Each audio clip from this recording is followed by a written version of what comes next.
Dear student, मैं नरेंद्र साहू हमारे channel Sahu maths education में आप सभी का स्वागत करते हैं। आज इस वीडियो में हम लोग हल करेंगे 10वीं क्लास का SCERT CG का बुक।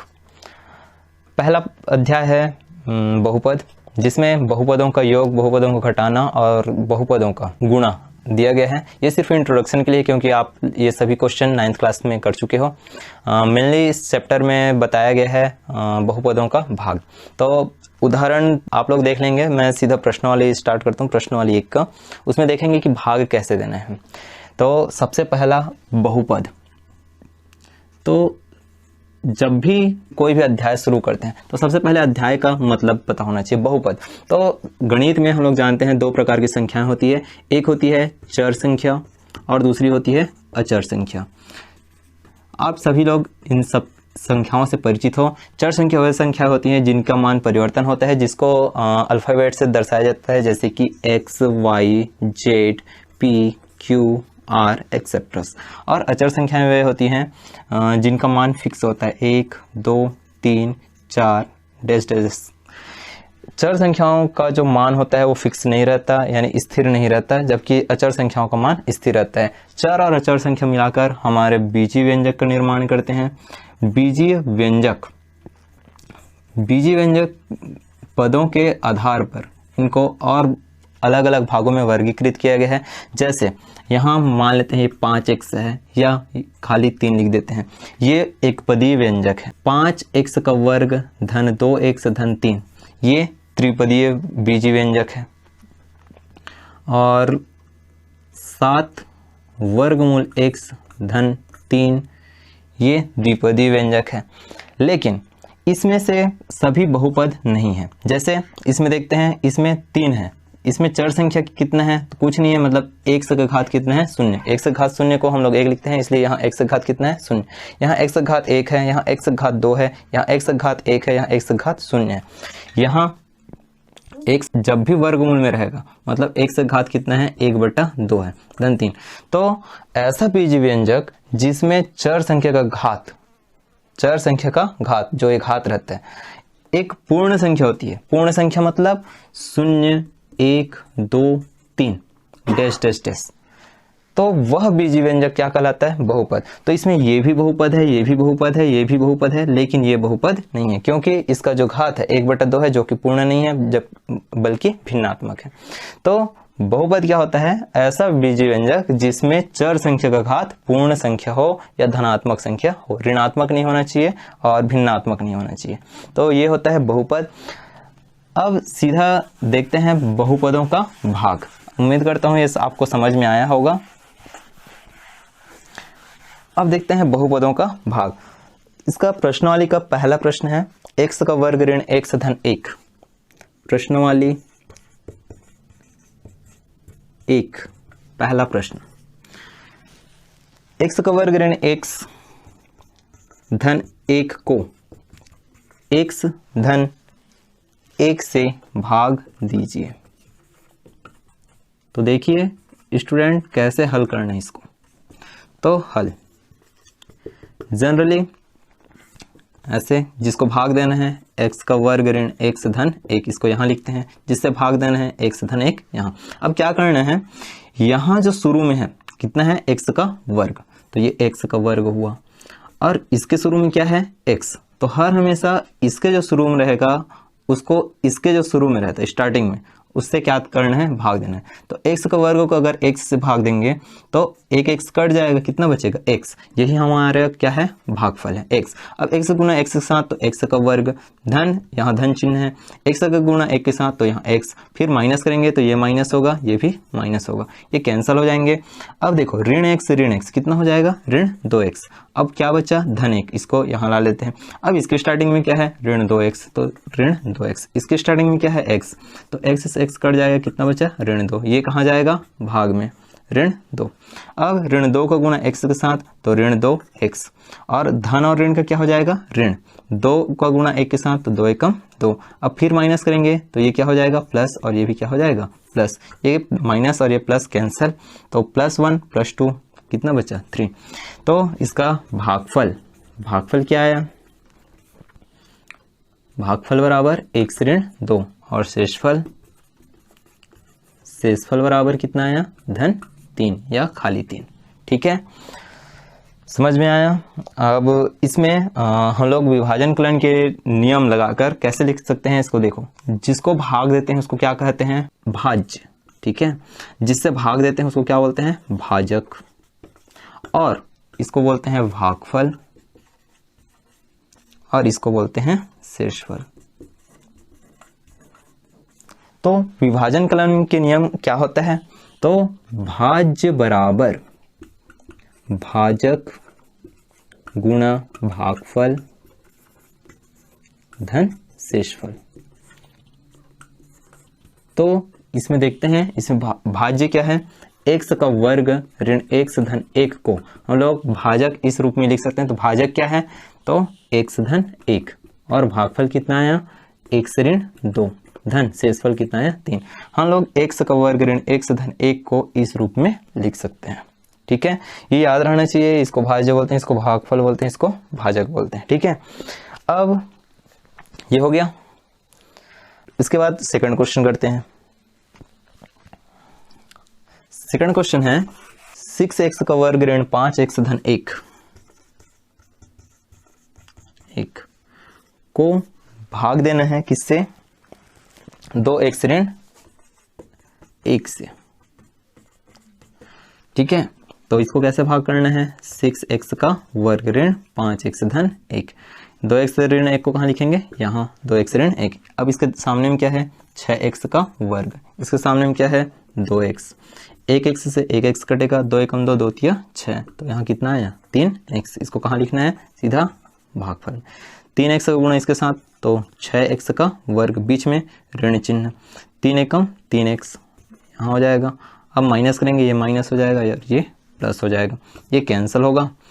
ऋण 5x धन 3x, तो कितना आएगा, ऋण 2x धन कितना बचा 1। अब देखते हैं इधर, इसके सामने में क्या है, ऋण 2x, इसके सामने में क्या है 2x, ये कैंसिल होगा, कितना बचेगा, ऋण 1। ऋण 1 कहाँ जाएगा, भागफल में, ऋण 1 का गुणा करेंगे तो ऋण 2x, और ऋण का क्या हो जाएगा, धन, 1 एकम 1। अब माइनस करेंगे तो ये प्लस होगा, और ये क्या हो जाएगा माइनस, ये माइनस में प्लस कैंसिल, ये प्लस में और ये माइनस में है कैंसिल। तो इसमें भागफल क्या आया, भागफल आपका 3x ऋण 1, और शेषफल कितना आया 0। ठीक है, इस तरह भाग देना है। अब देखते हैं अगला प्रश्न है। अभी तक तो ये सामान्य प्रश्न था, तीसरा प्रश्न भी ऐसी है, इसको आप लोग बना लोगे। चौथा प्रश्न हल करने से पहले कुछ बातों का ध्यान रखना होगा। देखते हैं वो कौन सी जरूरी बातें हैं जिसको हमें ध्यान रखना चाहिए। अभी तक जितना भी क्वेश्चन बना ये सामान्य क्वेश्चन थे। ठीक है, ये जो चौथा क्वेश्चन है वो थोड़ा सा अलग है, डिफरेंट है। कैसे अलग है इसको बता रहे हैं। तो क्वेश्चन है 1/5 धन 5x धन 3x का वर्ग धन 5x का घात 3 धन 3 को भाग देना है किससे, 4x धन x का वर्ग धन 2 से। ठीक है, हमारा क्वेश्चन एक बार मिला लीजिए, सही है कि नहीं। अब देखते हैं, इसमें देखो x घात 5, इसमें x घात 1, x घात 2, x घात 3, x घात 0, इसमें x घात 1, x घात 2 और x घात 0। जब भी किसी बहुपद को भाग देना है किसी बहुपद से, तो फर्स्ट बात जो है, जो इसको हमें ध्यान रखना होगा वो ये कि यहाँ जो चर संख्या है उसका घातांक सबसे पहले अवरोही क्रम में होना चाहिए। तो अवरोही क्रम में है क्या, देखते हैं, 5 1 2 3 0 है क्या, नहीं। तो सबसे पहले इसके घातांकों को अवरोही क्रम में जमाते हैं। तो x घात 5, फिर कौन सा आएगा, धन 5x घात 3, फिर धन 3x का वर्ग, फिर धन 5x धन कितना 3। अब देखो 5 3 2 1 0 हो गया। इसको भी वैसे अवरोही क्रम में लिखना है। तो x का वर्ग धन 4x धन कितना हुआ 2। तो ये हुआ पहली बात। दूसरी बात है कि यहाँ कोई भी पद गायब नहीं होना चाहिए। कैसे गायब नहीं होना चाहिए, मतलब देखो यहाँ x से घात 5 है, x से घात कितना है 3, यहाँ बीच में x से घात 4 वाला पद गायब है, ठीक है। तो उसको लाना है, कैसे लाना है ये बताऊंगा। उसके बाद देखो यहाँ x से घात 3 है, यहाँ 2 है, तो यहाँ बीच में कोई गायब नहीं है, 2 के बाद 1, यहाँ भी कुछ नहीं है गायब, यहाँ 1 के बाद 0, यहाँ भी ठीक है, ये तो है ही ठीक, 2 1 0 ये ठीक है। तो कैसे लाना है, तो शून्य का गुणा करके, कैसे, 1 से घात 5 धन कुछ नहीं मतलब शून्य का गुणा कर दो और 1 से घात 4 धन 5 1 से घात कितना 3 धन 3 x का वर्ग धन 5 x धन 3। इस तरह सबसे पहले अरेंज करना है, ये दो बातों का जरूरी ध्यान रखना है, ठीक है। अब भाग देते हैं किससे, x का वर्ग धन 4x धन 2 से। तो इसको किधर लिखेंगे, ऐसे, x का वर्ग धन 4x धन कितना 2, फिर वही प्रोसेस बार बार करना है, x घात कितना है 5, तो इसको इधर लिखते हैं, x घात कितना 5। अब इसके सामने में क्या है, x का वर्ग, तो x का वर्ग से क्या करना है, भाग देना है, तो कितना बचेगा, x घात 3, आप लोग जानते हो कैसे आएगा वो, ठीक है। तो x घात 3 यहाँ लिख देते हैं। अब इसका गुणा इसके साथ x घात 5, फिर इसका गुणा इसके साथ 4 x घात 4, फिर इसका गुणा इसके साथ 2 x घात 3, माइनस करेंगे, ये माइनस होगा, ये भी माइनस होगा, ये भी माइनस होगा। जब भी घटाते हैं तो ये चिन्ह क्या होता है, नीचे वाला परिवर्तन हो जाता है, ठीक है। जो धन रहता है वो ऋण में हो जाता है, ऋण वाला धन में, तो ये धन में है, ये ऋण में कैंसिल हो जाएगा। अब देखो 0 ऋण 4, तो कितना आएगा, ऋण 4 x का घात 4 धन 5 ऋण 2 मतलब धन 3 x का घात 3, फिर इसको ला लेते हैं 3 x का वर्ग। अब देखते हैं इसके सामने में क्या है, ऋण 4 x घात 4, इसके सामने में क्या है, x का वर्ग। अगर x का वर्ग से इसको भाग देंगे तो क्या बचेगा, ऋण 4 x का घात 2, ठीक है, 2 घात कट जाएगा और 2 घात बचेगा। इसको कहाँ लाना है, सीधा भागफल में, ऋण 4 x घात 2, इसका गुणा इसके साथ करेंगे तो ऋण 4 x घात 4, फिर धन और ऋण का क्या होगा, ऋण 4 चौक 16 x घात कितना 3, फिर धन और ऋण का ऋण 4 दूने 8 x का वर्ग। अब क्या करेंगे, माइनस करेंगे तो चिन्ह परिवर्तित होगा, ये जितना भी माइनस में क्या हो जाएगा प्लस में, ये भी प्लस में और ये भी प्लस में। अब देखो ये माइनस में प्लस में कैंसल, धन 3 धन 16 तो कितना होगा 19 x घात 3, धन 3 धन 8 कितना होगा 8 और 3 11 11 x का वर्ग। अब क्या बचा, धन 5 x, इसको इधर लाते हैं। अब देखो इसके सामने में क्या है, 19 x का घात 3, इसको किससे भाग देना है, x का वर्ग से, तो कितना आएगा 19x।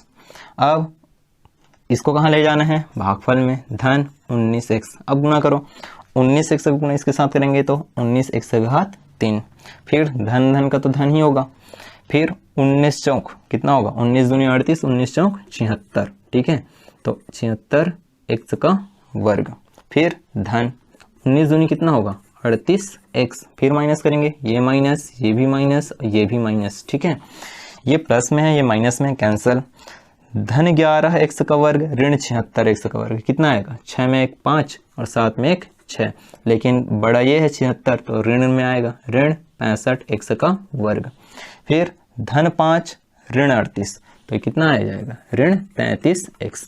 अब क्या बचा, धन 3, तो यहाँ धन 3 लिखते हैं, ठीक है। अब देखो इसके सामने में क्या है, ऋण 65 x का वर्ग, इसको किससे भाग देना है, x का वर्ग से, ये कैंसिल हो जाएगा, कितना बचा, ऋण 65, इसको कहाँ ले जाना है, भागफल में, ऋण 65 65 का गुणा x का वर्ग के साथ ऋण 65 x का वर्ग, ठीक है, फिर धन और ऋण का क्या होगा, ऋण 65 चौक, ठीक है, तो 65 दूनी होता है 130, तो 65 चौक कितना होगा 260 x, ठीक है। उसके बाद देखो धन और ऋण का फिर ऋण होगा और 65 दूनी कितना होगा 130। अब क्या करना है, माइनस करना है, तो ये क्या हो जाएगा प्लस, ये भी किस में हो जाएगा प्लस, ये भी किस में हो जाएगा प्लस, ठीक है, ये माइनस ये प्लस कैंसल, ऋण 33 धन 260 तो माइनस होगा, कितना आएगा 227, ठीक है, 10 में 3 7 और बचा 5 5 में 3 2 और ये 2, ठीक है, 227x। और धन 3 धन 130, तो धन कितना बचेगा 133। ठीक है, अब देखो यहाँ x का घात कितना है 2, यहाँ x का घात कितना है 1, यानी ये जो r है, ठीक है, अब कम हो गया, इससे जो भाजक है उससे शेष ये जो यहाँ बच रहे हैं उसका घात क्या हो गया, कम हो गया। जहाँ कम होगा वहीं भाग देना बंद कर देना है। ठीक है, जैसे संख्याओं का करते हैं, जहाँ यहाँ पास छोटी संख्या आ जाती है भाजक से, तब संख्या को क्या करते हैं, भाग देना बंद कर देते हैं।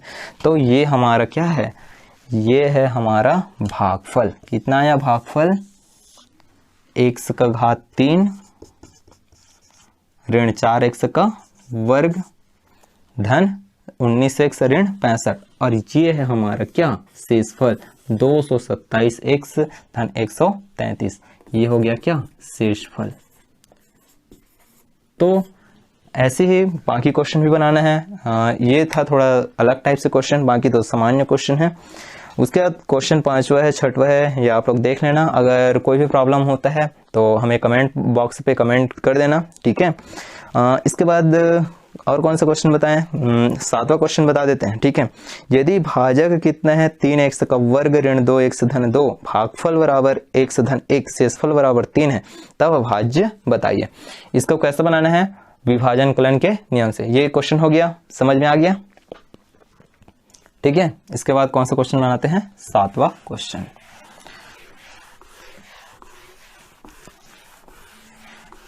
विभाजन कलन का जो नियम है उसको याद रखना है आप लोगों को। ठीक है, उसका प्रयोग करके ही बनाना है। इसके बाद जो शेषफल प्रमेय पढ़ेंगे उसमें भी विभाजन कलन नियम का प्रयोग होगा। ठीक है, तो यहाँ देखते हैं यदि भाजक, तो सबसे पहले लिख लेते हैं दिया है करके। ठीक है, ये है आपका 7वां क्वेश्चन। सबसे पहले दिया है, क्या क्या दिया है, भाजक। भाजक बराबर क्या है, तो 3x का वर्ग ऋण 3x का वर्ग ऋण 2x धन 2, ये भाजक दिया है। इसके बाद दिया है भागफल, भागफल दिया है x धन 1, x धन 1, और फिर क्या दिया है, शेषफल। शेषफल कितना दिया है, तो शेषफल दिया है आपका 3। तो हमें क्या याद करना है, भाज्य। अब विभाजन कलन नियम से हम लोग क्या पता, हमें क्या पता है, भाज्य बराबर भाजक गुणा भागफल धन शेषफल होता है। ठीक है, तो जो दिया है उसका मान रख देते हैं। तो भाज्य का मान पता करना है तो भाज्य की जगह भाज्य लिख देते हैं, बराबर की जगह बराबर। अब यहाँ क्या दिया है, भाजक, तो भाजक कितना दिया है, तो 3x का वर्ग ऋण 2x धन 2। अब गुणा मतलब सीधा कोष्टक, इसका क्या कर देते हैं, भागफल दिया है। ठीक है, भागफल क्या है, x धन 1, x धन 1 धन क्या दिया है, शेषफल, तो शेषफल कितना दिया है, 3, रख दिए मान। अब क्या करना है, इसका गुणा करना है। तो आप लोग इसका गुणा इन तीनों के साथ भी कर सकते हो, धन इसका गुणा इसके साथ भी, या फिर इसका गुणा इन दोनों के साथ, फिर ऋण 2x का गुणा इन दोनों के साथ, फिर धन 2 का गुणा इन दोनों के साथ, ऐसा कर सकते हैं। ठीक है, तो ऐसे करते हैं, 3x का वर्ग, इसका गुणा किसके साथ, x धन 1 के साथ, फिर ऋण 2x, इसका गुणा कितना, किसके साथ, x धन 1 के साथ, फिर धन 2, इसका गुणा x धन 1 के साथ, और धन कितना, 3। तो गुणा करते हैं, 3x का वर्ग का गुणा x के साथ, तो 3x घात 3, धन 3x का वर्ग गुणा 1 के साथ, तो 3x का वर्ग, ऋण 2x का गुणा x के साथ, तो ऋण 2x का वर्ग, ऋण 2x का गुणा 1 के साथ, तो ऋण 2x, धन 2 का गुणा 1 के साथ 2x, धन 2 का गुणा 1 के साथ 2, धन कितना, 3। अब जो जोड़ता है उसको जोड़ देना है। 3x का घात 3 है, कोई त्रिघात वाला है क्या, नहीं, तो इसको जो कहते हैं x घात 3, धन 3x का वर्ग ऋण 2x का वर्ग, तो 1x का वर्ग होगा, तो 1 को नहीं लिखते तो x का वर्ग, ऋण 2x और धन 2x, ये दोनों प्लस माइनस में कट जाएंगे, फिर धन 3 और 2 5, ये हो गया। यही हमारा क्या है, भाज्य है। ठीक है, यही हमारा क्या है, आंसर। तो ये था हमारा 7वां क्वेश्चन। उसके बाद देखो 8वां क्वेश्चन भी आप लोग बना लोगे, 9वां क्वेश्चन भी ठीक है, 10वां क्वेश्चन भी बना सकते हैं आप लोग। 11वां क्वेश्चन ठीक है, 11 क्वेश्चन मैं बता देता हूँ। ये हो गया। अगर कुछ भी प्रॉब्लम होता है तो कमेंट बॉक्स में कमेंट कर सकते हैं आप लोग, उसके अनुसार हम लोग सॉल्यूशन बता देंगे। ठीक है, अगर कोई क्वेश्चन नहीं बन रहा है तो लगभग सभी प्रकार के जो क्वेश्चन है वो हल करने की कोशिश रहेगी हमारी। 11 क्वेश्चन है, यदि किसी आयत का क्षेत्रफल कितना है 45x का वर्ग धन 30x वर्ग मीटर तथा उसकी चौड़ाई 15x मीटर है, तब लंबाई क्या होगी। तो सबसे पहले 11वां प्रश्न, कोई भी प्रश्न हल करने से पहले सबसे पहले दिया है ऐसे लिखना है। एग्जाम में कैसे लिखना है इस हिसाब से बता रहा हूँ। शॉर्टकट पता है लेकिन शॉर्टकट नहीं लिखना है, जिस हिसाब से लिखोगे उस हिसाब से नंबर मिलेगा। तो सबसे पहले दिया है, तो क्या क्या दिया है, आयत का क्षेत्रफल दिया है, ठीक है। क्षेत्रफल कितना दिया है 45x का वर्ग धन 30x वर्ग मीटर, ये आपका दिया है क्षेत्रफल। और साथ साथ क्या दिया है, चौड़ाई, ये चौड़ाई कितना दिया है 15x मीटर। तब हमें क्या ज्ञात करना है, हमें ज्ञात करना है आयत का लंबाई। तो सबसे पहले सूत्र लगाते हैं, क्षेत्रफल दिया है तो क्षेत्रफल का सूत्र लगाओ। तो आयत का क्षेत्रफल,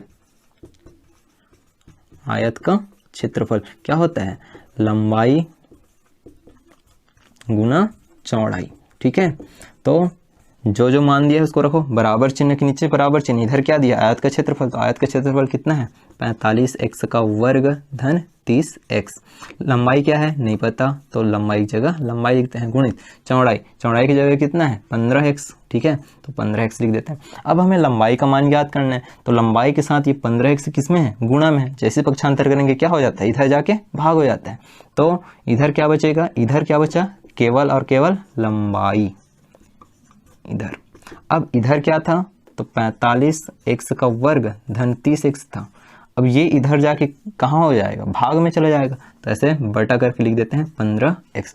और लोग जैसे 8वीं क्लास में कटा देते थे, इसके साथ अलग लिखते थे, धन इसके साथ अलग, वैसे भी कर सकते हो, या फिर सीधा सीधा जो हम लोग सीखे हैं भाग देना, वैसे ही भाग दे देते हैं।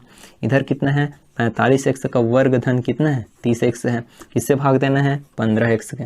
इसके सामने में क्या है 45x का वर्ग, तो यहाँ लिखेंगे 45x का वर्ग। इसके सामने में क्या है 15x, इससे क्या करना है भाग करना है, x से 1x कट जाएगा, 15 से 15 तिया 45, तो कितना आएगा 3x।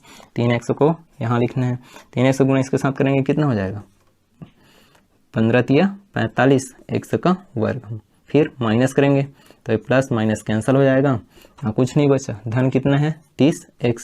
अब 30x है, इसको सामने में क्या है 15x है, ठीक है, तो x से x कट जाएगा, 15 दूनी 30, तो कितना बचा 2, तो धन 2। इसका गुण इसके साथ करेंगे 15 दूनी 30x, फिर माइनस करेंगे माइनस हो जाएगा, ये प्लस माइनस कैंसिल हो जाएगा। तो भागफल कितना है 3x धन 2।